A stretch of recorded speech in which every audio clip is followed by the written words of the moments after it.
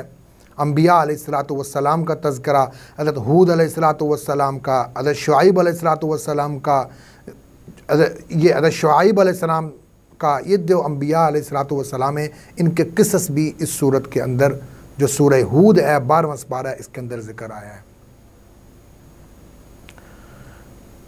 قیامت کا تذکرہ آیا ہے کہ روز قیامت انسانوں کی دو قسمیں ہوں گی، ایک بدبخت لوگ ہوں گے اور ایک نیک بخت لوگ ہوں گے۔ بدبختوں کے لیے ہولناک عذاب ہوگا جب تک اللہ چاہیں گے، اور جو نیک بختوں کے لیے اللہ نے جنت میں ہمیشہ ہمیشہ کے لیے بے حساب اجر بھی رکھا ہے اور بہت کچھ انعامات رکھے ہوئے ہیں۔ اب اس کا جو دوسرا حصہ ہے 12ویں سپارے کا، اس میں حضرت یوسف علیہ الصلوۃ والسلام کا قصہ بیان ہوا ہے۔ سورت کا نام بھی سورہ یوسف ہے۔ ان کا جو قصہ ہے وہ تفسیر کے ساتھ بیان ہوا ہے، اور اس سورہ یوسف میں جو چیزیں اس کے پڑھنے کے بعد ہمیں جو سمجھ آتی ہیں اور جن چیزوں سے ہمیں بچنا چاہیے، وہ جو جن کا ذکر آیا ہے وہ یہ ہے۔ نمبر 1، جو مصیبت ہے، مشکل ہے، اس کے بعد راحت ہے۔ سورۃ الانشراح میں بھی اللہ رب العزت نے یہ فرمایا نا کہ ہر مشکل کے بعد آسانی ہے۔ تو یہاں پر بھی اس پورے سورت میں حضرت یوسف علیہ السلام کا جو قصہ بیان ہوا ہے اس کے بعد یہی اس کا خلاصہ بنتا ہے کہ مصیبت آئے گی تو مصیبت کے بعد راحت بھی انشاءاللہ آئے گی۔ دوسرے نمبر پر حسد ایک خوفناک چیز ہے۔ حسد کی وجہ سے حضرت یوسف علیہ الصلوۃ والسلام کے جو بھائی تھے انہوں نے کیا ان کے ساتھ معاملہ کیا، اس کا تذکرہ آیا ہے۔